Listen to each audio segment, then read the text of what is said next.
Finance, Ways and Means Subcommittee to order for March 18th, 2026 of the year of our Lord. Madam Clerk, if you'll please open the board for roll call vote. Members, please make sure you're signed in and count yourself present. Madam Clerk, will you please take the roll? Mr. Chairman, you have 8 members present. You have a quorum. Thank you. Are there any announcements from the members before we get started? I do have a shadow today, and she is at the back of the room. Miss Abigail Haywood, if you'll stand up. She's with the Eagle Forum today. She got the short straw and is hanging out with me today. So thank you for being here today. Chairman Crawford. Thank you, Mr. Chairman. I also have a shadow today. Miss Fiona, would you stand up? Let's make her feel welcome.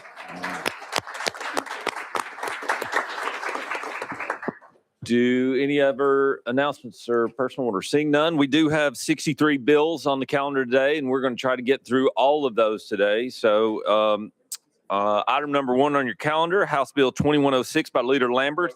We have a motion and second on the bill. Leader Lambert, you are recognized on House Bill 2106. Thank you, Mr. Chairman. This comes from the Treasurer and deals with the amount of excess that would be transferred over to the Tennessee Promise Scholarship Fund. Thank you, Leader Lambert. Any questions for Leader Lambert? Leader Lambert, appreciate this bill. The Treasurer's Office did come by. It does have fiscal impact, so it's going to go behind the budget, but this is a brilliant way to fix some of the challenges that we've seen over the past several years with Tennessee Promise. So I appreciate the bill. Look forward to making sure we get this sorted out. Any other questions for Leader Lambert? Seeing none, without objection, House Bill 2106 goes behind the budget. Item number 2 on your calendar, also by Leader Lambert. We have a motion and second on House Bill 2186. Thank you, Mr. Chairman, members of the committee. Several years ago, we allowed cities to reduce their grocery tax if they wish to. Arguably, we left out metros. This allows metros to do the same and then cleans up some unnecessary parts of the code at the bottom of it. Thank you for that. Any discussion on the bill? Seeing none, are we ready to vote? Madam Clerk, would you please open the board for the vote. Those in favor of House Bill 2186 moving to full finance, please vote aye. Those opposed, vote no. Would anyone like to change their vote? Seeing none, Madam Clerk, will you please call the vote? Mr. Chairman, you have 11 ayes, 0 noes. The ayes do have it. House Bill 2186 moves to full finance. Thank you, Mr. Chairman, members of the committee, and it is Kip Capley's birthday. Happy birthday. Happy birthday to you, Mr. Capley. 26, I think it is. No, I'm just kidding. Anyways, next item on the calendar, House Bill 686 by Leader Camper. Without objection, House Bill 686 moves to final calendar 2. Item number 4 on your calendar, House Bill 1450 by Chairman Baum. Chairman Baum, you're recognized on House Bill 1450. Thank you, Chairman Williams. If you're arrested and in jail waiting your trial, there are a couple of ways you can get out. You can post bail yourself. You can have a family member or an employer post bail on your behalf. You can hire a bail bondsman. Another option would be to have an entity that is outside of any of those relationships post bail on your behalf. And what this bill does is it puts up 2 guardrails for that last group. And it says that entities that would be in this last group cannot post bail more than in an amount more than $5,000, and they can't bail the same person out more than 1 time per year. Thank you, Chairman Baum. Any discussion on the bill? We do have someone that wants to testify. So without objection, we're going to go out of session to hear from, so we're out of session, Cyrus Wilson. Cyrus Wilson. If you will, come up to the desk here, pull the microphone to you. We'll turn it on. If you will state your name and the entity that you're with, it'll be fine. And then when you begin your testimony, you'll have 3 minutes. You can go grab a seat. All right. Make yourself comfortable.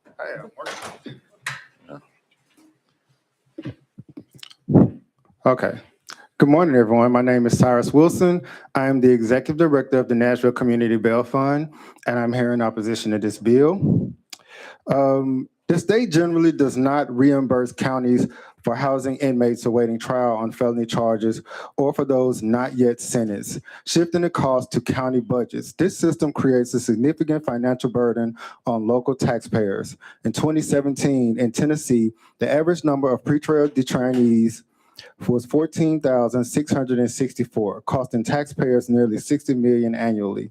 By 2019, counties were spending over $285 million on jail incarceration, with $143 million dedicated specifically to pretrial detainees. That's $750 million over 5 years. This bill will only increase those numbers for Tennesseans and taxpayers. Add to that the fact that similar bills have been passed in other states and have been challenged legally means there may also be legal and court costs that cannot be determined. I'm here asking that you do not vote for this bill because it adds an immeasurable amount of money to an already inflated debt and taxpayer bills that they have to pay like currently. Thank you very much. We do have questions. So Representative Parkinson, you're recognized. Thank you, Mr. Chair. Okay, walk me, for the visual people, walk me through the process of how it adds to taxpayers and what happens. Because like in this budget for the state, as they it only covers like people who have been convicted. So if you're in jail pre-trial and have not been convicted, then those people are not compensated. So that is covered by taxpayers. That is not something that is already accounted for in the budget. So from the state, they have money for that, but the smaller counties where they don't, they'll have to deal with that on their own. And I mean, obviously people, you know, you have counties that are more poor than others in rural states, rural counties, like that is a tremendous burden on the people of the county. Okay, okay, I'm still not clear. So if this bill passes, what happens? And if, as we stand right now, what's happening right now? And let me do it like this. If this bill passes, what does it change and how does it affect what you're saying?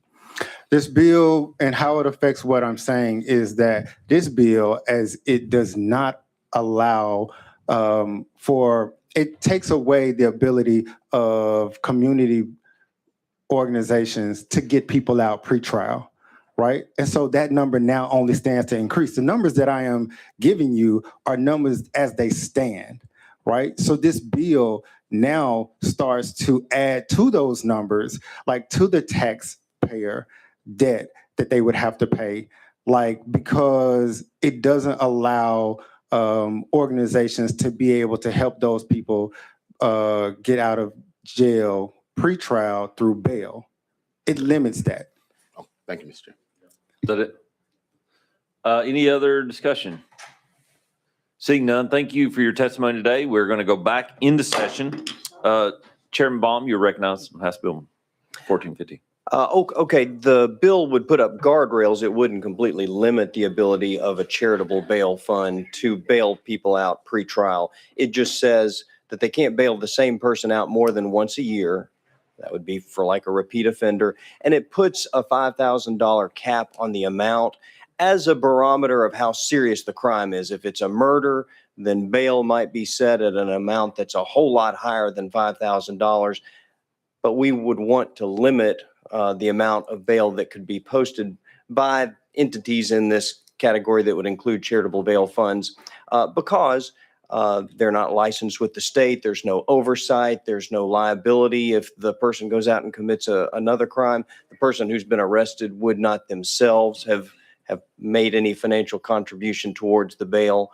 And so the $5,000 amount is just a kind of a way to measure how serious the crime is. If the amount of bail required is lower, then it's not a very serious crime. But if it's higher, then it's a more serious crime, and we might not want individuals to be bailed out by a charitable organization. Thank you, Chairman Baum. Representative Shaw, you're recognized. Thank you, Mr. Chairman. I think I'm getting this. So you're putting a cap on how many times they could be bailed out. If they've been bailed out once, they couldn't be bailed out again, is what you're saying. What if they didn't commit another crime, but for some reason they had to have a second bail? What would be, well, let me ask you this. Why are you bringing the legislation? What is wrong with the system right now? And I probably should add that the number of times an individual could be bailed out would be limited to one by a charitable bail fund. They could still hire a bail bondsman. They could still post bail themselves. They could still have a family member post bail on their behalf. The rationale for this bill is safety, and it's because some of these charitable bail funds have, in other parts of the country, bailed a lot of people out, and the rate of future crimes being committed is higher than when individuals post bail themselves or when they hire a bail bondsman. And the failure to appear in court rate is higher as well. Just one final question. So if the bail is more than 5,000, could they even get the first bail out if it was more than 5 for the first time?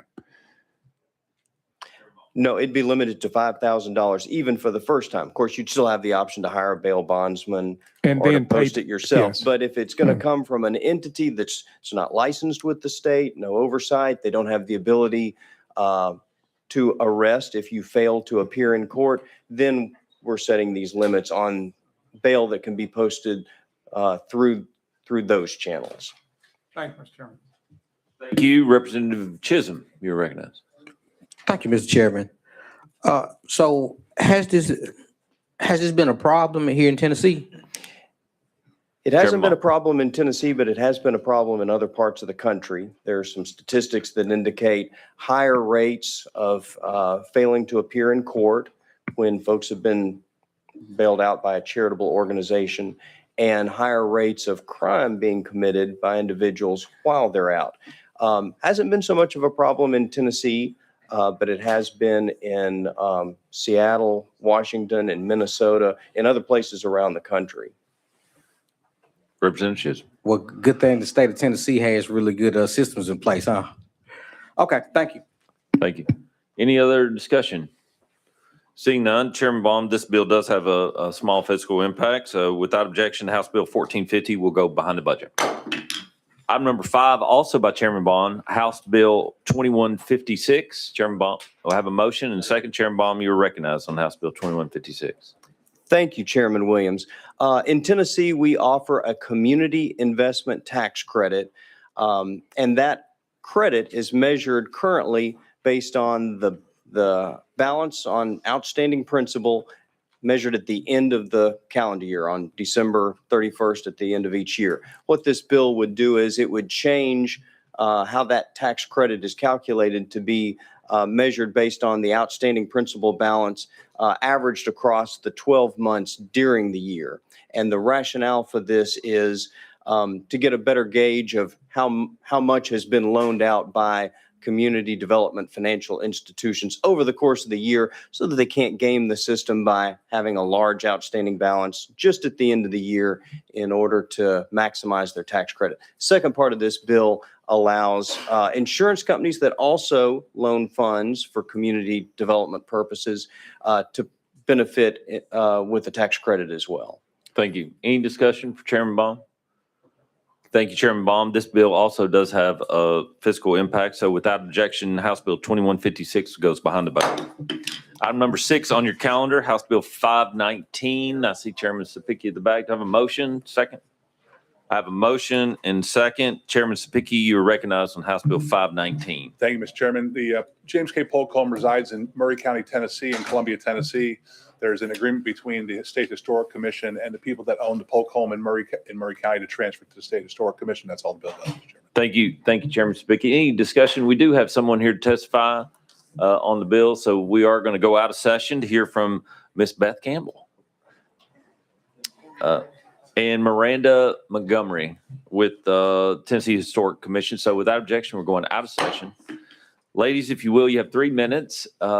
If you want to take that full amount of time, but if you will, for the record, we'll turn the microphone on. You'll just state your name and who you're with, and then your 3 minutes will begin. It's on, Miss Campbell. Is it? Yes, ma'am. Okay, great. My name is Beth Campbell. I'm a commissioner for Middle Tennessee on the Tennessee Historic Commission, and I represent Middle Tennessee. Tennessee has had 3 presidential office holders. Start with Andrew Jackson, then James K. Polk, and then Andrew Johnson. Andrew Jackson's home is owned by the Hermitage Foundation Trust. The Andrew Johnson's home is owned by the National Park Service. The James K. Polk home, James K. was our 11th president, and it was under his tenure that we brought Texas in and we expanded our country. That home is owned by the Polk Association, and they would like for us to transfer the ownership of the home to the state of Tennessee, where we, the Historic Commission, would oversee it. We own the sister's home, which is right next door. So it would just be a great little, we'd have that corner and would preserve the James K. Polk home. And this would be a great addition to the state of Tennessee, especially as we celebrate our 250th anniversary for our nation. So I would ask a favorable vote for this, because it's a real coup for us to have, for the state to own a presidential home. Thank you, Ms. Campbell. Mr. Moore. Hi, I'm Miranda Montgomery. I am the State Historic Preservation Officer and Interim Executive Director of the Tennessee Historical Commission.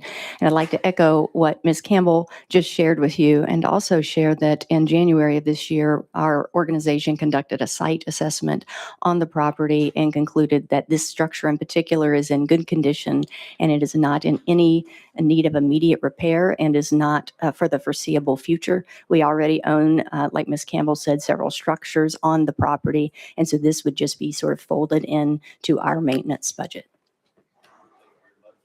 Thank you very much. Any questions for our guests? Seeing none, thank you, ladies, for your testimony here today. We are going to go back into session. Any further comment, Chairman Subcommittee? No, sir. Okay. Any discussion from the members?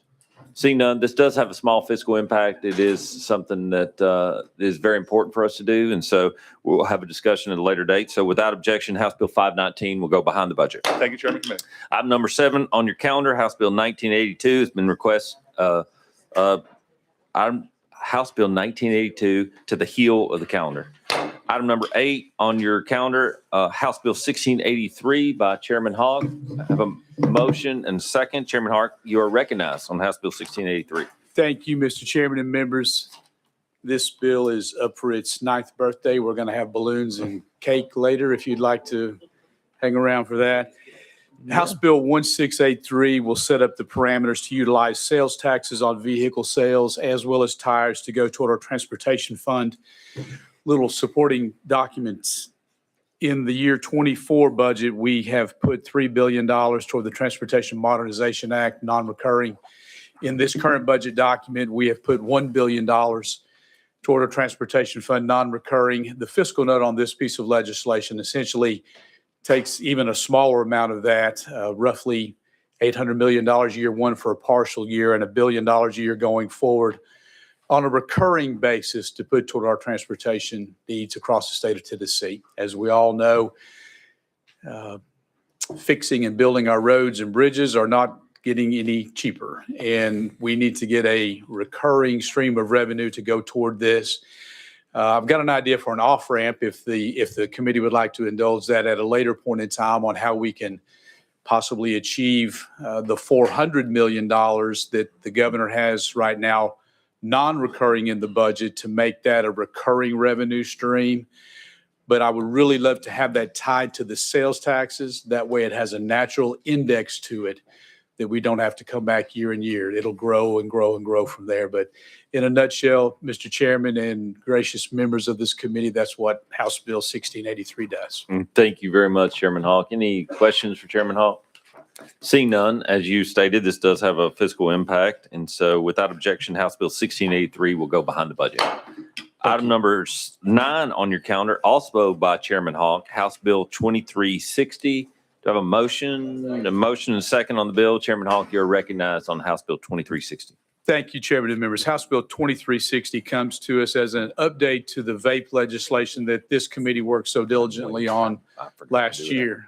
Many of us have lived through that last year, the chairman and many others, Speaker Zachary as well. What this bill does is takes 30% of the revenue from taxes on vape products and it puts it toward prevention programs for youth to keep them off of nicotine. We have seen the Alcoholic Beverage Commission has gone in and unfortunately has deemed that numerous facilities are selling these products to underage consumers. We need to do all we can to educate our underage consumers that there's a different way to go besides nicotine products. And this goes toward the prevention programs all across the state of Tennessee. So it does have statewide impact, Mr. Chairman and members. Discussion for Chairman Hawk, House Bill 2360.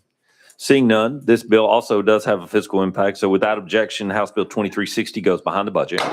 Item number 10, also by Chairman Hawk, House Bill 2363. We have a motion and a second. You're recognized, Chairman Hawk. Thank you, Chairman and members. I think we do have an amendment on this, 012892. Yes, we do. Can I have a motion and second on amendment drafting code? We do have a motion and second. So we're going to vote on to put that amendment on. All those in favor of amendment drafting code 012892, say aye. Those opposed, vote no. The ayes do have it. Amendment drafting code 012892 is on the bill. You are recognized on House Bill 2363 as amended. Thank you, Chairman and members. As amended, House Bill 2363 will decrease the occupational privilege tax from $400 to $200 for Tennessee licensed attorneys.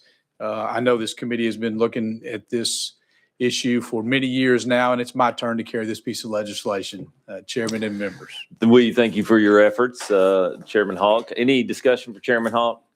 Seeing none, House Bill 2363 does have fiscal impact. So without objection, House Bill 2363 will go behind the budget. Thank you, Chairman and members. Yes, as Chairman Howell is coming up, I want to recognize Representative Gant for personal order. Thank you, Chairman and committee. I know I'm out of order, but I have some farmers with me here from my district in Fayette County. I've got Willie German, John Sullivan, and Bill Walker with me here. Y'all, please make them welcome, and also have Piperton Mayor Henry Coates in the back here. If y'all make all of them feel welcome, thank you. Thank you. Thank you for coming here today. So we are on item number 11, House Bill 2425 by Chairman Howell. We have a motion and second. Chairman Howell, you're recognized on House Bill 2425. Thank you, Chairman. This bill seeks to improve operations and management and promotions of the whitewater rafting industry, which is on the Olympic whitewater rafting river, the Ocoee River, which is in Polk County, which happens to be in my district. The Ocoee River Recreation and Economic Development Board is a state board created in 2017 by this General Assembly. The board's goal is to generate additional tourism in the area, grow the economy in the area. We have limited ability in the board to use the funds that are generated by people who raft the river, and the outfitters charge a per head fee. And that money is held in escrow by the state treasurer. There's currently about $2 million in that fund currently, and we're very limited on how we can use those funds. We have in the past hired advertising agencies, which are very expensive, and the return on investment has not been that good. However, we have shown an improvement of 11% last year of tourism in the area. But we have noticed the ability and seen the ability of what private promoters are doing and holding festivals on the river, which, by the way, is now a state park. And we would like to, as a board, have the ability to expand our ability to use those funds to promote things like festivals on the river, bluegrass festivals, music festivals, and even some kayak competitions on the original Olympic whitewater section of the river. And we had a private promoter who had a Jeep festival in September, attracted 5,000 people for a weekend. So we believe that is a good way for us to go if we can expand our ability to use those funds in that way. The bill also improves our coordination with state parks by adding the director of state parks to the Ocoee River Board. And with that, Mr. Chairman, I would ask for passage. Thank you, Chairman. Any further discussion for Chairman Howe? Seeing none, this does have a fiscal impact, so without objection, House Bill 2425 will go behind the budget. Thank you, Mr. Chairman. Thank you, Chairman Howe. Next on the list, item number 12. I'm sorry, I see a sidebar discussion. We're going to roll item number 12 to the heel and consider it later. Item number 13 on your calendar, House Bill 2570 by Chairman Kumar. Chairman Kumar requested this to be rolled a week. So without objection, House Bill 2570 will be rolled 1 week. Item number 14 on your calendar, House Bill 1464 by Chairman Powers. Chairman Powers, you have a motion. Second, you are recognized. Thank you, Mr. Chairman. And there is an amendment on it that rewrites the bill, 013794. That amendment. Yeah, that amendment's traveling with the bill, Chairman. Okay, I didn't know you need that. So Okay. you're on the bill as amended. Okay. Any discussion for Chairman Powers? We do have somebody here that Yes. wanted to testify. So without objection, we're going to go out of session to hear from Samantha Carlton. I think it is. You don't want me to talk about the bill or anything before? After we go out of session. Got it. Yeah. Okay. Yeah. Thank you. On Samantha. If you will, just state your name for the record and your 3 minutes will begin. Okay. Hello, Chairman and members of the committee. My name is Samantha Carlton, and I'm in favor of this bill. Thank you for allowing me to speak. My name is Samantha Carlton, and I'm here as a wife and a mother, but now also a widow. Before anything else, I'd like for you to know who my husband truly was. Chance loved the Lord with his whole heart, and his faith was not something he spoke about only on Sundays. It guided how he lived every single day. He served the Lord faithfully, and he led our family the same way. He prayed over our home, over me, and over our daughters. Our babies will forever remember the nightly prayer that their daddy has instilled in them from the very beginning. No matter how long his day had been, no matter how tired he was, he knelt beside their beds and prayed with them. And that is the kind of man that my husband was. Chance was not just a lineman. He was a husband who never left out saying, "I love you." And he was the kind of dad that got down on the floor to play with his kids even when he was exhausted. When storms rolled in and most families ran inside for safety, Chance answered his call, left his family, and walked into danger. He did it without complaint, and he did it because he believed that restoring power meant restoring comfort, safety, and life to his community. The night that we lost him, he was doing what he had done so many times before, working in the dark in dangerous conditions so that families could have their electricity back on. He didn't see himself as a hero. He saw it as his job. But to our children, he was everything. And now when the power goes out and the wind blows, they don't just think about the storms. My children think about the night that they lost their daddy. The empty booths by our door will never be filled again, and there are parties, graduations, and simple, ordinary evenings that will forever have an empty chair at the table. Our loss is permanent. Chance died serving the people of Tennessee last April. Yet under current law, linemen are not recognized as first responders. The danger does not wait for the declaration, and risks do not only exist when headlines are written and power outages make the news, as we have seen with the notable ice storms across our state in January of this year. Linemen face high voltage, unpredictable weather, and life-threatening conditions every single day when they get in their trucks to maintain infrastructure, not just when it's notably out. They are sacrificing their safety every time they go to work, often clearing scenes of live hot wire to allow law enforcement, EMS, and fire to do their jobs safely. They should be recognized as first responders every day and not only recognized when their state of emergency is declared. I'm not sitting here for myself. I'm sitting here today for the wives who may one day get the same knock at their door that I did. And I'm not sitting here for the families. I'm sitting here for the families who could tragically find themselves in my shoes. In the last 8 years, Tennessee has lost 5 electrical linemen that I'm aware of. These men were from Carroll, Granger, Coffee counties, and right here in Nashville. You can make sure that when another family watches their linemen leave in the middle of a storm, they know that when the unthinkable happens, the state of Tennessee will recognize their service and stand with their families. You can make sure that their sacrifices are not overlooked and that their loss is met with dignity and the support it deserves. Chance believed in hard work, he believed in service, and he believed in taking care of his community. Today, I'm asking you to take care of the families who are left behind when that service costs them everything. Please pass this bill, and thank you. Thank you for your testimony. Do we have any questions for our guest? Seeing none. thank you for your testimony today, and my condolences to you and your family and your Thank you. girls. And Thank you. we appreciate your advocacy here today. Mhm. This is a very important bill Absolutely. to us as well as I know it Mhm. is to you. So thank you for coming today. Thank you so much. We are going to go back into session. Chairman Powers, you were recognized on House Bill 1464. Yeah, I'm going to go be out of order just for a moment. Chance's parents came here today too. Tim and Robbie Carlton, they're both here today too to join in with this. So thank them for being here. Most of the time, our electrical linemen are the very first responders, as she mentioned. Anytime there's storm or power interruptions, day or night, or weekends, holidays, they're 24/7, 365 without fail. The linemen are there to restore the power and maintain the most important element of our culture. Tennessee Code 7-51-210 provides compensation for the death of first responders in the line of duty due to the danger of their occupation. The statute requires the estate of the first responder to receive a $250,000 annuity over 5 years of payment. This bill would include electrical linemen as first responders. And with that, Mr. Chairman, I renew my motion. Take any questions. Thank you. Thank you, Chairman Powers. Any questions for Chairman Powers? Representative Shaw, you're recognized. Just briefly, I want to say to my laughing partner, you did good. Thank you, sir. Thank you. I appreciate it. Thank you.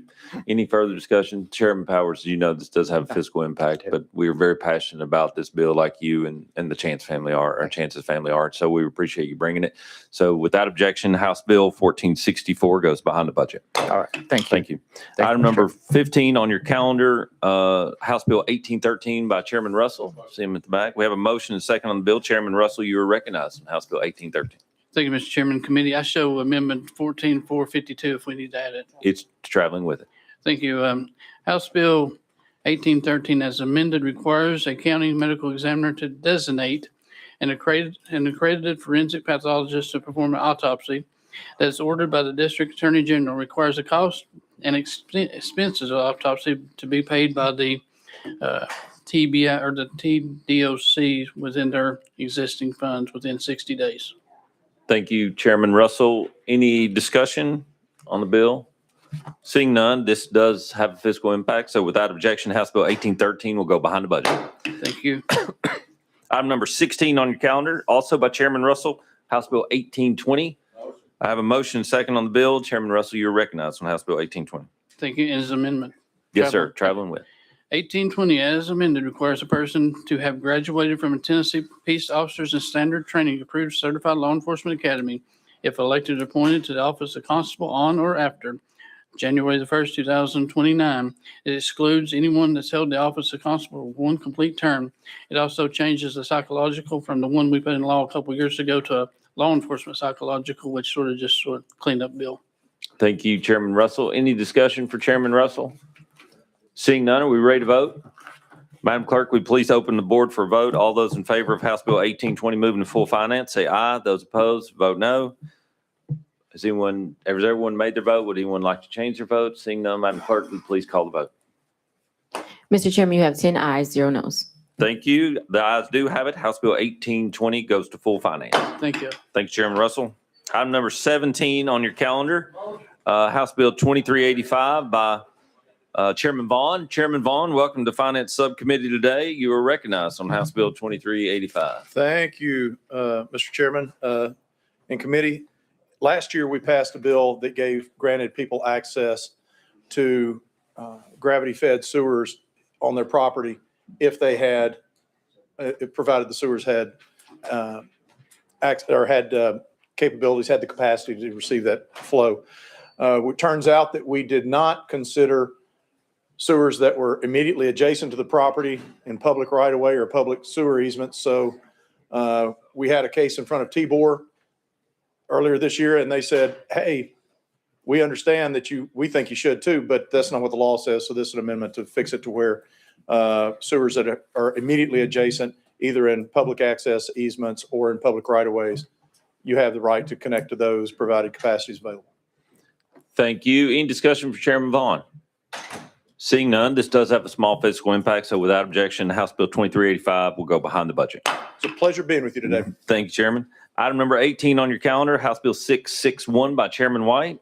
We have a motion and a second on the bill. Chairman White, you're recognized on House Bill 661. Thank you, Chairman. Could I make sure we got the right amendment? We've amended it several times. 13983, is that the one we? That is it. Thank you very much. Members, this is a bill is entitled the Certified Batterers Intervention Program. It is brought to me by those victims of domestic violence. We all know that a person that commits domestic violence usually has a long history of violence. And because domestic violence symptoms are developed long-term, often beginning in childhood, causation is one thing that is not cured with the short-term programs or short-term arrest. So as part of a defendant's alternative sentencing that this House Bill 661 offers to a judge is to direct the defendant to be enrolled into a certified batterers intervention program that meets Tennessee Code 3812-110 that regulates batterers intervention programs. The program is a minimum of 26 weeks, 2 hours each week, and has a counselor with a 1-to-6 ratio. If the defendant does not complete the program, then they go back before the judge, and then the original sentence, which could be serving time, could be implemented. So it's more of a 23-week, almost 6-month program that the person goes through to help combat domestic violence. And just another thing, we have this certified program in 40 counties now, and I think there is a small fiscal on this. But with that, I renew my motion. Thank you, Chairman White. Any discussion for Chairman? Representative Parkinson, you're recognized. Thank you, Mr. Chair. Chairman, if they go through this class, do they avoid jail, or do they avoid getting on the registry that we passed the law? There's nothing bill about the registry, and it is an option for the judge to go into the jail. A lot of times, if the police arrest a person with domestic violence, they may be in the jail for the weekend, or there may be a short program. We just know that they're right back out and nothing's changed in their life. So this is more of a long-term kind of intervention and fix that we're offering. Okay. Thank you, Mr. Chair. Thank you, Chairman. Any further questions? Seeing none, as stated before, House Bill 661 has a small fiscal impact. So without objection, House Bill 661 goes behind the budget. Thank you. Item number 19 on the calendar, House Bill 1865 by Chairman Faison. Do I have a motion and a second? Chairman Faison, you're recognized on House Bill 1865. Thank you, Mr. Chairman, committee. So good to be with you. Sometimes I feel like this committee is ran by a benevolent dictator. I know where the end of this is going. A benevolent dictator. I'm not even We sure already you know can make it the behind end the before we budget get now. That'd be a tall order, Chairman. You are recognized on the bill. Thank you, Mr. Chair. Members, because of the way that this area has grown with population, we have members who come here from 30, 40 miles away that it could take them up to 2 hours to drive in. And this is an attempt to make that a little bit easier for people who live just over 25 miles to be able to get the normal per diem if they have to spend the night here. And just take it back to what the rest, I guess everybody on this committee, except the one from Williamson County, is paid a per diem. And this just helps anybody that's 25 miles or more. Thank you, Chairman Faison. Thank you, Chairman Faison. Any questions for Chairman Faison? Seeing none, we do have somebody that wants to testify, so we're going to go out of session to hear from Joanna, and I'm going to butcher your last name again. So I apologize for that. But if you will, just state your name for the record. You have 3 minutes, and the time will begin as soon as you do. Thank you. My name is Johanna Cohen. I'm from Robertson County. My numbers may be a little bit off. I'm assuming Ballotpedia is correct, or at least pardon the phrase, close enough for government work. According to the info there, representatives living more than 50 miles away get a per diem with hotel included, receiving $379 per day, or less than 50 miles away, $293 per day. So that's just the numbers I used. Every 2 years, the legislator needs to have 90 days in session. So that means that on top of the salary, those collecting the hotel portion have $34,000 in per diem, or those not receive $26,000 in per diem. Looking at some different things, the average cost for a hotel room in Nashville is $145. Nationwide, the average for a food reimbursement and per diem is $68 per day, and the average reimbursement for travel is 72 cents per mile. So I was looking at the location, one of the locations furthest from Nashville, Memphis. Session starts close to midday on Monday to allow for commuting in the morning. Memphis is about 219 miles away. So travel would be $316, hotel $435, assuming the 4 days, and going home on Thursday. Food, $272, giving a total of $1,023, which makes sense to what that per diem numbers I have comes out to. Then I looked at if someone was 50 miles away, their travel would be about $72, hotel food being the same for about $779 per week. And then I looked at 26 miles, travel goes down to $37, hotel food stays the same. So a total of $744 per week is what their cost would be. They'd all be receiving the same $1,516 if Ballotpedia was correct, which doesn't seem fiscally responsible. But all those numbers set aside, especially given the fact that there are many people commuting from Clarksville, Dixon, Murfreesboro, Columbia, Cross Plains, and many other towns in that 25 to 50 mile range into Nashville every single day. Personally, I spent years commuting from Robertson County to Nashville, a drive that was 35 miles. That was with a rotating schedule that had me leaving work sometimes as late as midnight and sometimes needing to be at work as early as 5 a.m. So I understand that traffic. It was a job I chose, and so it's what I needed to do, and so is this. It makes sense that Chairman Faison brought this bill since it will no longer affect him. But as a tax-paying Tennessean who doesn't get any reimbursement for my normal work commute, I promise you it doesn't really look good to vote yes on this. The per diem makes sense for those who live the furthest away, but someone in that 50 to 25 miles, it doesn't make fiscal sense. I think if it's decided that an increase is needed, you'd be better to raise your salary, since at this point with 25 miles, I can't imagine there are many representatives or senators not receiving that full hotel per diem. And especially because per diem, I believe, is taxed differently on a federal income tax. It seems like it's more to avoid taxes and not have it as income. So I would just like to say that I'm opposed as a taxpayer. If you do need the income adjustment, I'd add it to income rather than per diem. Thank you. Thank you for your testimony today. 3 minutes, perfect. Any discussion for our guest? Seeing none, we're going to go back into session. Chairman Faison, you're recognized on House Bill 1865. Any further comment? No, sir. This bill does have a fiscal impact, so without objection, House Bill 1865 will go behind the budget. Thank you, Committee Chair. Yep. Mhm. Item number 20 on your calendar by Representative Garrett. We have a motion and second on the bill. Chairman, we've got some housekeeping to do here. Yes. So last week, we considered this bill and adopted drafting code 015280. The chairman, Garrett, did graciously allow the discussion of the committee to roll this or to the heel, and consequently to this week, to deal with an amendment that the body and the member himself, you yourself, wanted us to fix. And so in order to adopt these amendments, we're going to have to reconsider actions on those amendments. So without objection, we're going to reconsider our actions on House Bill 819. Are there any objections to that? I'm sorry, reconsider our actions on amendment drafting code 015280. So without objection, any objections? Seeing none, so we're going to remove. I'm sorry. So without objection, we're back on the bill as amended. So there you have several amendments as well. So amendment number 4, drafting code 015819 is the amendment we need to put on first. Is there any, can I have a motion and second on, we have a motion and second on amendment drafting code 015819. All those in favor of that amendment, say aye. All those opposed, the ayes have it. Amendment drafting code 015819 is on the bill. We also have an amendment number 5, drafting code 015966. By Representative Hicks. I think that is a technical amendment.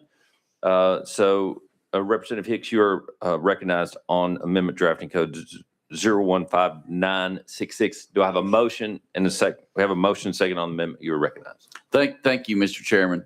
And in Northeast Tennessee, we have a very unique situation. We have the only heart cath lab that is not affiliated with the hospital. So what this amendment actually does is the part of the bill that heart cath lab has to be tied to a hospital. It exempts them out of that totally, is what this amendment does. we want to take those folks, do a great job for Northeast Tennessee, and we need them terribly, and we don't want to disrupt their business model and what they do. So thank you, Mr. Chairman, and thank you, Representative, for listening to this, and we really appreciate it in Northeast Tennessee. Thank you, Chairman Hicks. We're going to vote. We're going to put this amendment on. All those in favor of Amendment Drafting Code 015966, say aye. Aye. All those opposed, the ayes have it. Amendment Drafting Code 015966 is on the bill. And in order to make it a little easier for my favorite Chairman Hicks, in the next committee, I'm going to request that legal combine those two amendments into one for the next committee. Is there any further discussion on the bill as amended and manhandled? Representative Shaw, you recognize. Thank you, Mr. Chairman. Now, when will this go into effect? I'm reading the bill, but I'm not for sure I'm getting the exact date that this CON bill, right? Yes. Okay, when will it go into effect? Representative Garrett, if you will, just now that we've got the bill in the posture, correct posture, if you'll just communicate what the bill does now. It's the same bill that we had before with the revision that Hicks had. Absolutely. Thank you, Mr. Yep. Chairman. Mhm. Representative Shaw, the acute side of the CON, where we're removing acute from the certificate of need process right now is 2030. The heart cath and the freestanding ERs is 2027 under the current. That's not changed since we were here last week. What we did change with Representative Hicks' help, you heard the testimony last week from the Caring Hearts heart cath in East Tennessee.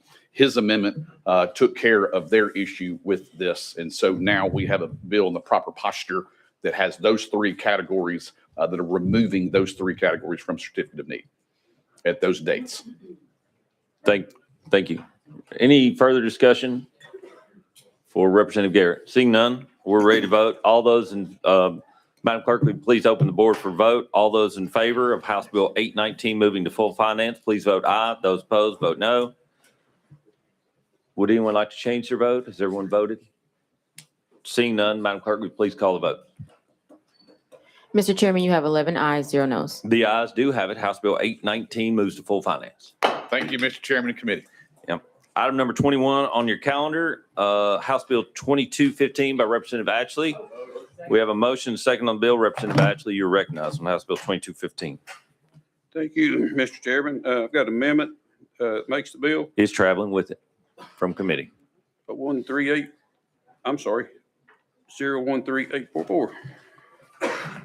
Yes, sir. That bill came to us from the committee as amended. So Okay, the thank bill, you. it's already on, it's in proper posture. Okay. This bill is brought by the city of Gatlinburg and the city of Pigeon Forge, and just allows TWRA to enter into local agreements with limited purpose of enforcing the prohibition on the intentional feeding of bears, and increases the violation to from a Class C to a Class B misdemeanor, and increases the penalty from $50 to $250. That's what this bill does. Thank you, Representative Ashley. Representative Capley, you recognize. Thank you, Mr. Chair. Representative Ashley, Brother Fred, the amendment that you put on, basically just to clarify, this is not going to exceed their TWRA's jurisdiction, right? No. Okay, good deal. Thank you. Thank you. Any further discussion? Chairman Hicks, you are recognized. Thank you, Chairman. And Representative Ashley, I'm just curious, have you ever fed a bear? I try to stay away from them. Thank you. They can run a little faster than I can. Yeah. All right. Any further discussion? Seeing none, will the clerk please open the board for a vote? All those in favor of House Bill 2215 moving to full finance, vote aye. Those opposed, vote no. Has everyone voted? Would anyone like to change their vote? Madam Clerk, please call the vote. Mr. Chairman, you have 11 ayes, 0 noes. The ayes do have it. This bear of a bill moves to House Bill 2215 to full finance. Item number 22 on your calendar. Item number 22 on your calendar, House Bill 1695 is to the heel. Item number 23, House Bill 1914 by Representative Boyd. Representative Boyd, you have a motion and a second. You're recognized on House Bill 1914. Thank you, Mr. Chairman and committee members. This is a wonderful bill. It deals with the Tennessee State Veteran Homes. If you didn't know, we have 5 veterans homes. We are working on a 6th one. this would make some changes that would allow them to expand their services. It would allow them to get into home health care, adult daycare, physical therapy, occupational therapy, and speech therapy. Thank you, Mr. Chairman. I'll take any questions. Thank you, Representative Boyd. Any discussion for Representative Boyd? Seeing none, this bill does have a small fiscal impact, so without objection, House Bill 1914 will go behind the budget. Item number 24 on your calendar, House Bill 2211, also by Representative Boyd. You do have a motion and second. You do have an amendment I think you want to put on, drafting code 015584. Yeah. We have a motion and second on the amendment. We're going to go ahead and put that amendment on. All those in favor of amendment drafting code 015584, say aye. Those opposed, vote say no. The ayes do have it. Amendment drafting code 015584 is on the bill. Representative Boyd, you are recognized on the bill as amended. Thank you, Mr. Chairman and committee members. This bill would create a state family advisory board that would comprise of 9 members, 3 from each of the grand divisions. The governor would get 3, the Speaker of the Senate and the Speaker of the House would each get 3. This would be a family members of incarcerated people that would liaise with the Department of Corrections. Thank you, Mr. Chairman. Thank you, Representative Boyd. Any discussion for Representative Boyd? Seeing none, are we ready to vote? Madam Clerk, would please open the board for a vote. All those in favor? Oh, I'm sorry. Got ahead of myself. This too has a fiscal impact. We are not ready to vote. So I thought I had hit the jackpot, yeah, Mr. Chairman. no, not today. Thank you, Representative. Without objection, House Bill 2111 goes behind the budget. Thank you, Chairman and committee. Yep. I was like, what? Item number 25 by Representative Bricken, House Bill 1673. We have a motion and second on the bill. Representative Bricken, you are recognized on House Bill 1673. Thank you, Mr. Chairman and committee. This is a bill from the Comptroller's Office. It's a cleanup bill dealing with the TBOR regulations that we passed 3 years ago. There's some technical cleanup with education requirements and just some improved wording. And I don't think it has a fiscal note, so I will appreciate y'all's passage. Thank you. Any discussion on the bill? Seeing none, it does have a small fiscal impact. Okay. And Maybe that's why I'm here. yes, yes, sir, it does. So without objection, House Bill 1673 goes behind the budget. Thank you. Yep. Item number 26, House Bill 1148 by Representative Butler. Without objection, House Bill 1148 moves to final calendar 2. Item number 27 on your calendar, also by Representative Butler, House Bill 1844. We have a motion second on the bill. Representative Butler, you are recognized on House Bill 1844. Thank you, Mr. Chairman. This piece of legislation addresses some of the issues that we've discovered in several of our counties related to baby boxes and the safe haven law. And with that, Mr. Chairman, I'll be glad to stand for any questions. Thank you. Any discussion, questions for Representative Butler? Seeing none, this does have a small fiscal impact. So without objection, House Bill 1844 will go behind the budget. Item number 28 on your calendar, House Bill 1846, also by Representative Butler. We have a motion second on the bill. Representative Butler, you are recognized on House Bill 1846. This piece of legislation actually removes the rollback taxes, the penalties that you pay for removing your property from Greenbelt into another use. And with that, Mr. Chairman, I'll stand for questions. Thank you. Any discussion on the bill? Seeing none, this does have a fiscal impact as well. So without objection, House Bill 1846 goes behind the budget. Item number 29, also by Representative Butler, House Bill 388. We have a motion and second on the bill. I think you also have an amendment you'd like to put on the bill. That is correct, Mr. Chairman. Drafting code 014271. That is correct. We have a motion and second on the bill. We're going to put that amendment on. All those in favor of amendment drafting code 014271, say aye. All those opposed, say no. The ayes do have it. Amendment drafting code 014271 is on the bill.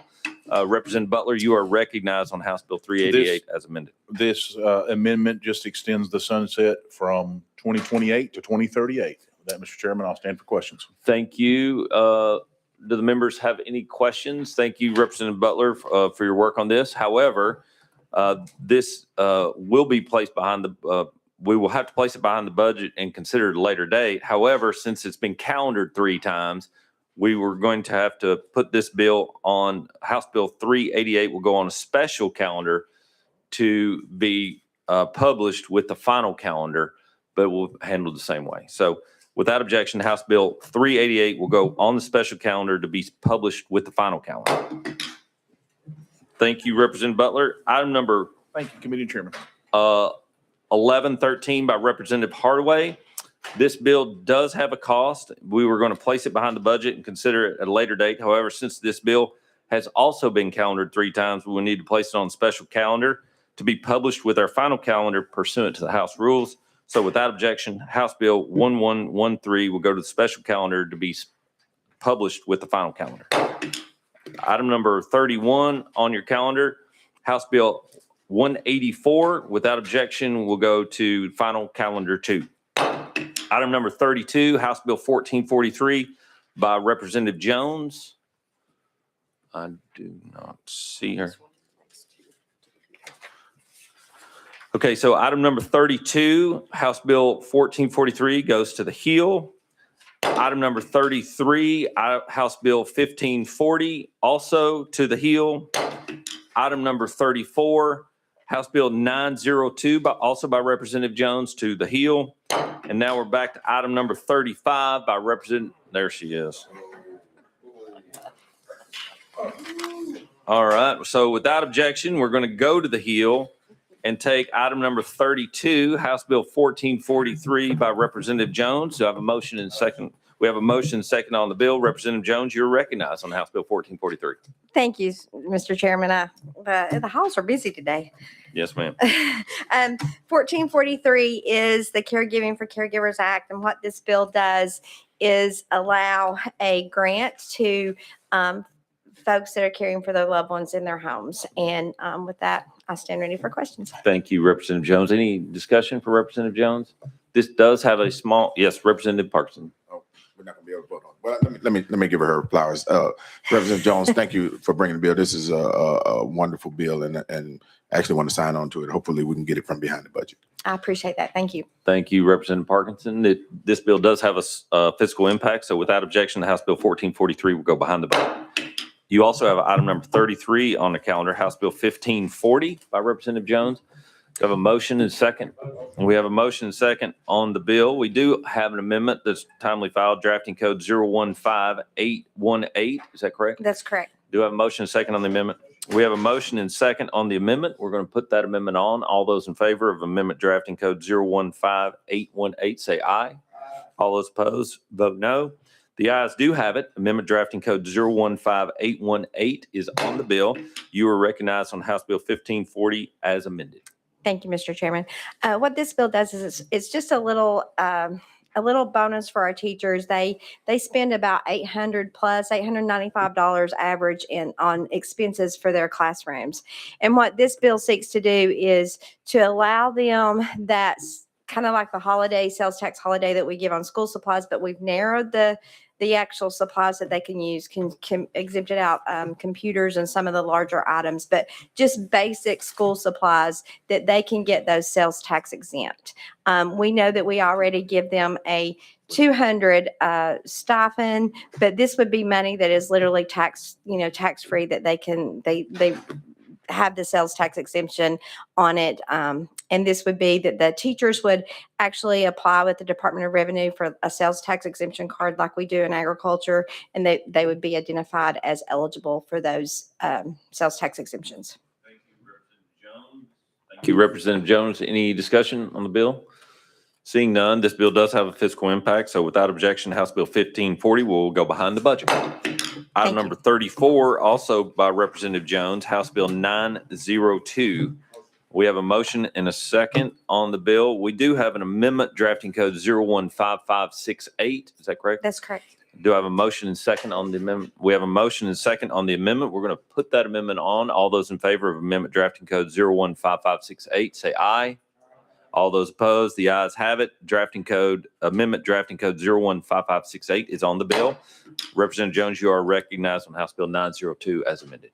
Thank you, Mr. Chairman. What this bill does is it's a drug prevention program that would be more consistent throughout our school year. It would be mandatory, which would mean we would be given some money and not depending on volunteer volunteer organizations to come in and do all the work, so that we would put this in the school coordinate health. And it would just be a program that starts at 3rd grade and goes all the way through 11th. It would be consistent, because we know that if we start early in teaching prevention and coping skills and that kind of thing, those kind of things, that it would, if we start early and we continue often, and be consistent, then we can break this cycle. And this also would bring in a component like Families Free and our coalitions to be able to be a holistic approach and work with our families to make sure that we're treating the problem holistically. It does have a physical note. We started out with 5 LEAs, and we have reduced that to 3, that we would do 1 in each of the grand subdivisions, and just see if we could, what we're doing is not making a difference. So maybe this pilot program we could see if it would work or not. So with that. Thank you, Representative Jones. Any discussion on the bill? Seeing none, this bill does have fiscal impact. So without objection, House Bill 902 as amended will go behind the budget. Thank you, Thank Mr. you. Chairman and Mhm. committee. Item number 35 on your calendar, House Bill 1632 by Representative Langford. I do not see him. So without objection, House Bill 1632 goes to the heel. Item number 36 on the calendar, House Bill 1519 by Representative McCalman. There he is. Representative, do I have a motion second? We have a motion second on House Bill 1519 by Representative McCalman. You were recognized. Thank you, Mr. Chairman and members. I had intended to run this bill, but it was a creative way to fund our roads and highways, but our friends in the Senate saw otherwise, so I will respectfully take this bill off notice. Right. So without objection, the members request to be off notice. So House Bill 1519 is off notice. Item number 30. Okay. Item number 37, also by Representative McCalman, House Bill 2047. We have a motion and I will second it. I do think you have a draft amendment, drafting code 014147. Is that correct? That is the one I have, Mr. Chairman. Okay, so a motion and second on the amendment. We're going to put that amendment on for discussion. All those in favor of amendment drafting code 014147, say aye. Those opposed, vote no. The ayes do have it. Amendment drafting code 014147 is on the bill. Representative McCalman, you are recognized on House Bill 2047 as amended.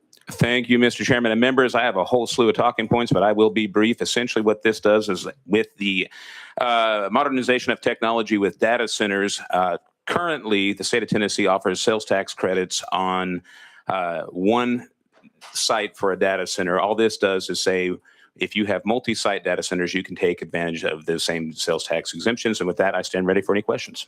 Thank you. Any discussion on the bill? Seeing none, this bill does have fiscal impact. So without objection, House Bill 2047 goes behind the budget. Thank you, members of the committee. Representative. Item number 38 on your calendar, House Bill 1245 by Representative Reedy. We have a motion and second on the bill. Representative Reedy, you are recognized. Thank you, Mr. Chairman. I do have an amendment I need to put on. It's traveling with it. It's already on the bill. Well, I've got another one, unless it's been missed.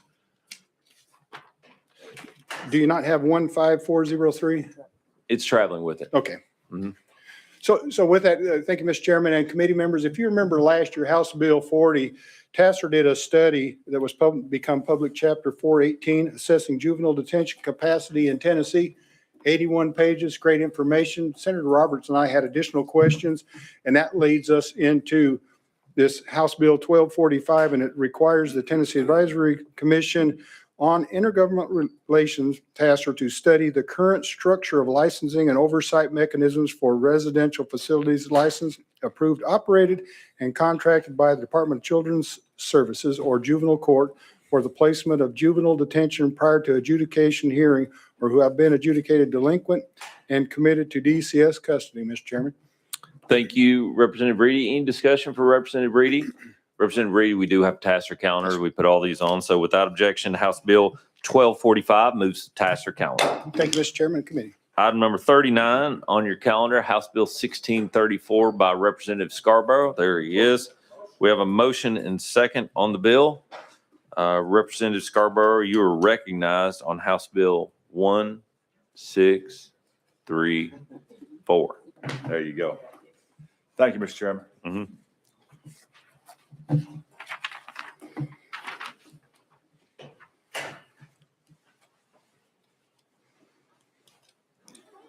Your clock has started. All right.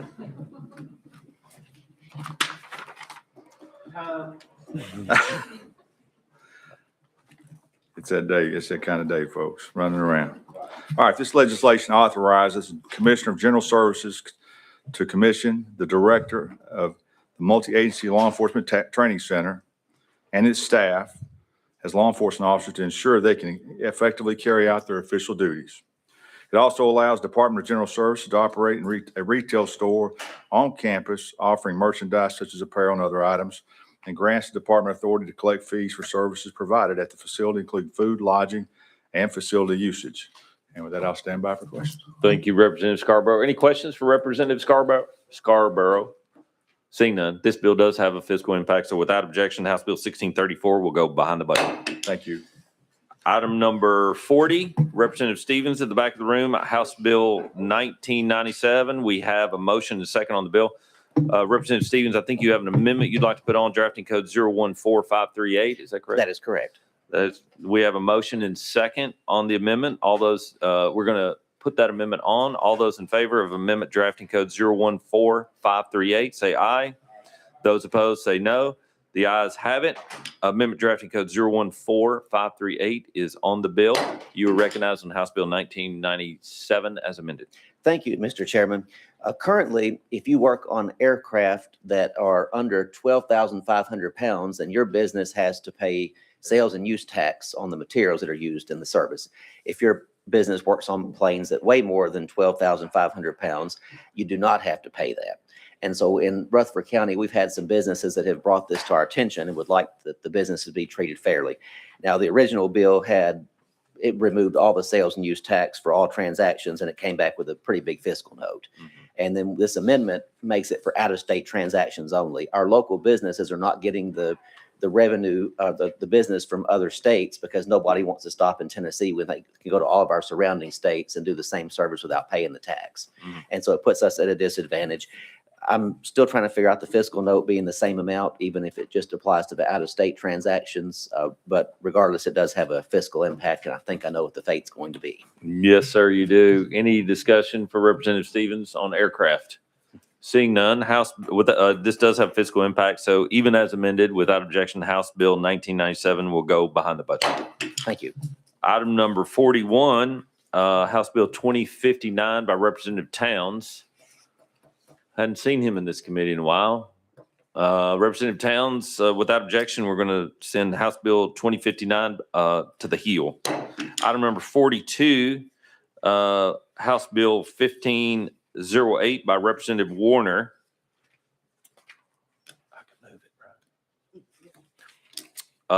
Representative Warner, House Bill 1508 moves to final calendar 2 without objection. Item number 42. Item number 43 by Representative Capley. We have a motion and second on House Bill 1628. Representative Capley, you're recognized. Thank you, Mr. Chairman. Thank you, members. This is an administration bill that makes updates to 3 grand divisions of tourism. And that's what it does. Thank you, Representative Capley. Any discussion on the bill? Representative Parkins. Thank you, Mr. Chair. If you can just elaborate just a little bit more. Representative. You're recognized. Yes, sir. It requires the Department of Tourism to annually confirm the regional tourism organizations for each state in the 9 development districts as established by the Development District Act of 1965. Thank you, sir. Thank you, Representative Capley. Any further discussion? Seeing none, are we ready to vote? Madam Clerk, will you please open the board for a vote? All those in favor of House Bill 1628 moving to full finance, vote aye. Those opposed, vote no. Has everyone voted? Would anyone like to change their vote? Seeing none, Madam Clerk, please take the vote. Mr. Chairman, you have 9 ayes, 0 noes. The ayes do have it. House Bill 1628 moves to full finance. Item number 44 on your calendar, also by Representative Capley, House Bill 1658. We have a motion and a second on the bill. Representative Capley, you're recognized on House Bill 16. Thank you, Mr. Chairman. Thank you, members. I realize this has a fiscal note, so I'll be brief. This enacts the Tennessee Civics Education Act, which says if you're going to teach civics in the state of Tennessee, you have to take and pass a civics test. Thank you. Any discussion on the bill? This bill does have fiscal impact, so without objection, House Bill 1658 will go behind the budget. Item number 45, also by Representative Capley, House Bill 1708 by we have a motion and second. Representative Capley, you're recognized. on Thank you, 1708. Mr. Chairman. Thank you, members. House Bill 1708 requires an applicant for driver's license who cannot speak or read English sufficiently to be issued a restricted license. We made some amendments, changes to this. You'll get 18 months. You can take it in one of the 5 languages that we offer right now. And after that, you've got to take it in English. It also makes updates to car registration. Thank you. We do have a driver's license. Any questions or discussion on the bill? Seeing none, we do have a driver's license calendar. So without objection, House Bill 1708 moves to the driver's license calendar. Thank you, sir. Thanks. Yes, sir. Item number 46 by Representative Gant. We have a motion second. Representative Gant, you are recognized on House Bill 1761. Thank you, Chairman. This provides mental health resources to our volunteer firefighters across the state through the State Employee Assistance Program. Thank you. You do have someone signed up to testify on this bill today, Kathy Coyle. Ms. Coyle, if you will come, sit at one of those chairs, pull the mic to you, and you will have 3 minutes. If you will, just state your name for the record, and your time will begin when you start. My name is Kathy Coyle. I live in Wilson County, Tennessee. I support House Bill 1761 to provide support for volunteer firefighters through the Employee Assistance Program. First responders are superheroes who run in when we run out and support us during our worst nightmares. Volunteer firefighters are risking their lives and mental health for us without the benefits of employment, and they need to be supported. I strongly support providing and encouraging mental health support for volunteer firefighters because of my dad. My father was a volunteer firefighter in Mount Rainier, Maryland in the mid-1960s. He did not talk about the firefighter experiences when I was growing up, but my mother told me he had experienced trauma from his volunteering. Last week, or a couple weeks ago, I spoke with my 84-year-old father and mentioned House Bill 1761. He became very agitated and said, I had no one to talk to. None of us did. He told me of the time only 3 volunteers were available to fight a house fire where 4 children died. Carrying their lifeless, burned bodies from the building was traumatic, and I could hear the pain in his voice 6 decades later. He said at the time he did not know how he would get through it and realized the older volunteers looked as traumatized as he felt. None of them had support to deal with the overwhelming grief and feelings. My dad left the volunteer fire department not long after the fire, but the memory has never left him. Supporting people whose entire job or volunteer work is to help us with our worst nightmares is very important. Please pass House Bill 1761. Thank you. Thank you. Thank you for your testimony. Any questions? Representative Parkinson, you're recognized. Thank you, Mr. Chair, and thank you for your testimony. Thank you for your father's service. I'm a retired firefighter, so I completely understand where you're coming from and where he's coming from. So I truly appreciate it. Thank you. Thanks. Thank you for your testimony. We're going to go back into session. So Representative Gant, you're recognized. Thank you, Chairman. Obviously, there is cost to this. I think the cost is about $800,000, and I know that this committee and others will be looking at this very closely, and I appreciate your attention to that. Thank you. Thank you, Representative Gant. As you described, this does have a fiscal impact. So without objection, House Bill 1761 will go behind the budget. We're going to take, Chairman Martin's in the room. We're going to go out of order to take him since we all have to be here anyways, and he doesn't. Item number 63 on your calendar, House Bill 484 by Chairman Martin. We have a motion second on the bill. Item number 63 was previously considered and placed behind the budget. An amendment was filed changing the fiscal impact to not significant, so this bill can now move out to full finance. Any objection to reconsidering our actions on House Bill 484? Seeing none, House Bill 484 is back before us. So Chairman Martin, you are recognized on House Bill 484. Thank you, committee and members. This bill involves biomarker testing covered when ordered by a provider for the purposes of diagnosis, treatment, appropriate management, and ongoing monitoring of an enrollee's disease or condition.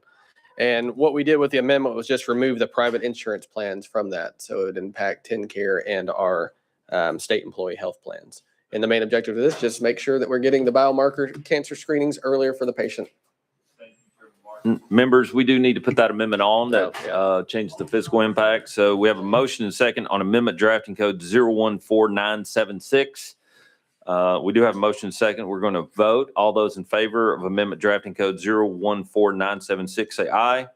Those opposed vote no. The ayes do have it. Amendment drafting code 014976 is on the bill. And you previously described what the bill did. So House Bill 484. Do the members have any questions on House Bill 484 as amended? The question's been called. Madam Clerk, please open the board for a vote. Those in favor of House Bill 484 moving on to full finance, please vote aye. Those opposed vote no. Has everyone voted? Would anyone like to change their vote? Madam Clerk, please take the vote. Mr. Chairman, you have 12 ayes, 0 noes. Thank you. The ayes do have it. House Bill 484 moves to full finance. Thank you, committee and chair. Thank you. Item number 47, House Bill 189, also by Representative Gant. Do I have a motion? I have a motion and second on the bill. Representative Gant, you also have an amendment filed with the committee drafting code 015071. Yeah, I have 014066. Let's see here. On House Bill 189. Sorry, I'm on the wrong bill. I know I've got like 3 or 4 here. You stacked do, together. you do.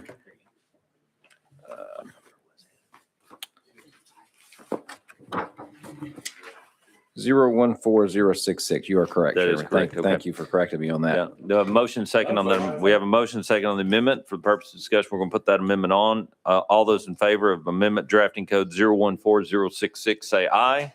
Those opposed vote no. The ayes do have it. Amendment drafting code 014066 is on the bill. Representative Gant, you are recognized on House Bill 189 as amended.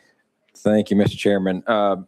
Simply what this bill does is it reduces the professional privilege tax by $100 for the next consecutive 4 years. And then in May 31st of 2031, it would be totally abolished. And that would be exactly what this piece of legislation does. It just abolishes the tax over 4 years. Thank you, Representative Gant. Any questions for Representative Gant? Seeing none, this bill does have fiscal impact. So without objection, House Bill 189 goes behind the budget. Members, I keep doing this to Representative Gant, but I do see we moved item number 35 to the Hill previously. So without objection, we're going to take up item number 35, House Bill 1632 by Representative Langford. We have a motion and second on the bill. Representative Langford, you are recognized on House Bill 1632. Thank you, Mr. Chairman. 1632 is an administration bill that modernizes the Tennessee Dry Cleaner Environmental Response Program. What it does is strengthen the eligibility and oversight, updates outdated spending rules so cleanups can move faster, and clarifies the avenue for redevelopment projects. The updates help preserve solvency, improve accountability, and ensure that cleanups continue without shifting costs on the taxpayers. Appreciate the consideration. Happy to answer questions. Thank you, Representative Langford. Representative Capley, you are recognized. Thank you, Mr. Chairman. Representative Langford, is this your second time in front of this committee? Representative? Yes, Representative, it is. Representative Capley. Can you explain your tardiness, please, sir? Yes, Representative, I was voting on something in another committee affecting my county and had to get back quickly to present something else. Acceptable response. Thank you, sir. Thank you. Any further meaningful questions? Seeing none, this bill does have fiscal impact. So without objection, House Bill 1632 goes behind the budget. Thank you, Representative. Thank you, Chairman. Mm-hmm. Yeah. We are back to the calendar. Item number 48, House Bill 291 by Representative Gant. We have a motion second on the bill. Representative Gant, you're recognized on House Bill 291. Thank you, Mr. Chairman and committee. I think many of us have heard this, so I'm not going to belabor the point of going through the full presentation. But what this legislation does is it reforms the American history civic requirement in our higher education.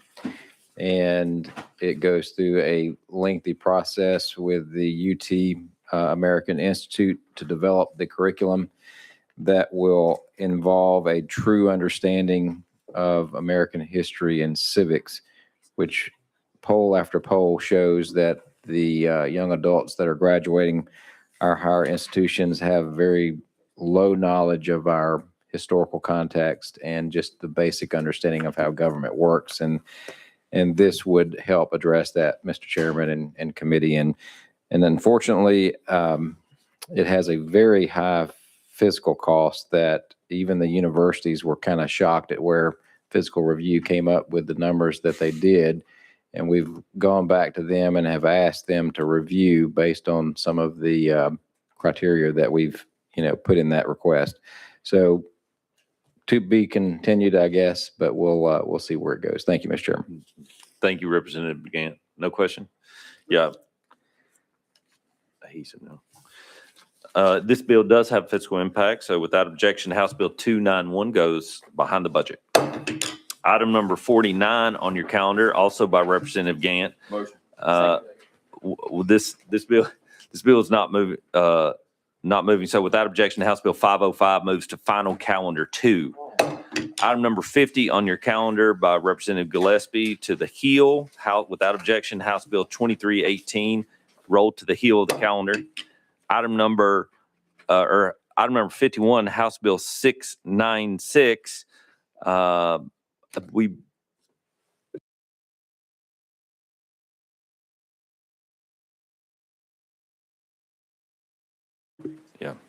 All right, so item number 51, House Bill 696 moves to final calendar 2 without objection. Item number 52 on the calendar by Representative Hicks. Representative Hicks, you are recognized with a motion and second on House Bill 1720. House Bill 17, thank you, Mr. Chairman. House Bill 1720 will allow county governments to take back the authority of planning and zoning inside the urban growth boundary if the property is inside the county. Thank you. Any discussion for Representative Hicks? Representative Parkinson, you're recognized. Thank you, Mr. Chair. And I think Memphis is already set up that way. Is that correct? Representative Hicks. Thank you, Mr. Chairman. This excludes, Memphis is not, Shelby County's not in this. Okay, thank you. Thank you. Any further discussion? This bill does have a fiscal impact, so without objection, House Bill 1720 goes behind the budget. Item number 53 on your calendar, House Bill 1535 by Representative Shaw. Would you like to move your own bill? Thank you, Mr. Chairman. Got a I would like motion to and move second. it out. You got a letter of to pay for Michael Banks' naming on the tower. Yes, Representative Shaw, we do have a funding letter, and so we appreciate you finding that letter in your duffel bag. But do the members have any questions about this naming? Seeing none, are we ready to vote? Madam Clerk, will you please open the board for a vote? Those in favor of House Bill 1535 moving to full finance, vote aye. Those opposed, vote no. Has everyone voted? Would anyone like to change their vote? Madam Clerk, please take the vote. Mr. Chairman, you have 11 ayes, 0 noes. The ayes do have it. House Bill 1535 moves to finance. Item number 54 on your calendar, also by Representative Shaw, House Bill 2599. We have a motion second on the bill. Representative Shaw, you are recognized on House Bill 2599. Thank you, Mr. Chairman. Present law established that the Alzheimer's and Dementia Respite Care Pilot Program provide homes and community-based services through grants provided to each of the 9 area agencies on aging and disability in the state. And of course, this requires that the Alzheimer's and Dementia Respite Care Program actively serve or has actively served up to about 225 enrollees at one time in each fiscal year of this program's operation. And this present law that we are bringing would continue the program from July 1, 22 on until December 1, 26, I believe. And I would ask for approval and stand for any questions. Representative Shaw, any questions for Representative Shaw? Seeing none, this bill does have a small fiscal impact. So without objection, House Bill 2599 will go behind the budget. Item number 55 on your calendar today, House Bill 1706 by Deputy Speaker Zachary. We have a motion and second on the bill. Deputy Speaker, you are recognized. Thank you, Mr. Chairman. Quickly, because I was going behind the budget, makes it creates a misdemeanor for an illegal with a CDL, then provides a private right of action for a citizen who is injured or has property harmed by an illegal with CDL. Stand for questions. Thank you, Deputy Speaker. Any questions for Deputy Speaker? This bill does a small fiscal impact, so without objection, House Bill 1706 will go behind the budget. Item number 56 by none other than me, House Bill 1951. House Bill 1951 will go behind the budget. Item number 57, also by Chairman Williams, House Bill 2026 will go behind the budget. Item number 58, House Bill 2253, also by Chairman Williams, will go behind the budget. Item number 59, House Bill 2326 by Chairman Williams moves to final calendar 2. So without objection, House Bill 2326 moves to final calendar 2. Item number 60, by the way, all these bills are amazing. Item number 60, House Bill 2491 by Chairman Williams. House Bill 2491 will go behind the budget. Item number 61, House Bill 2121 by Chairman Williams. House Bill 2121 will go behind the budget. Item number 62, by Chairman Williams. House Joint Resolution 146 goes to the Constitutional Amendment calendar. And we are back to the Hill. Hey, there's no doubt you just broke the record for most records to yourself, the third person in the committee.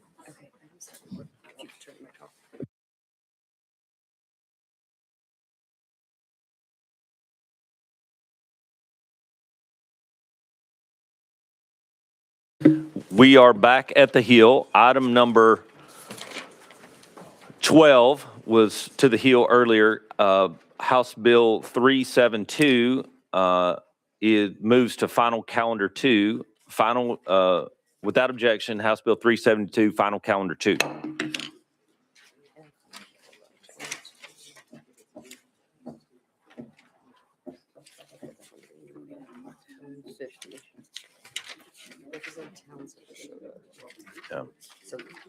All right. All bills not taken up today are rolled to next week. This completes our calendar for today.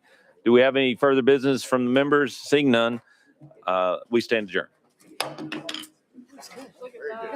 I know.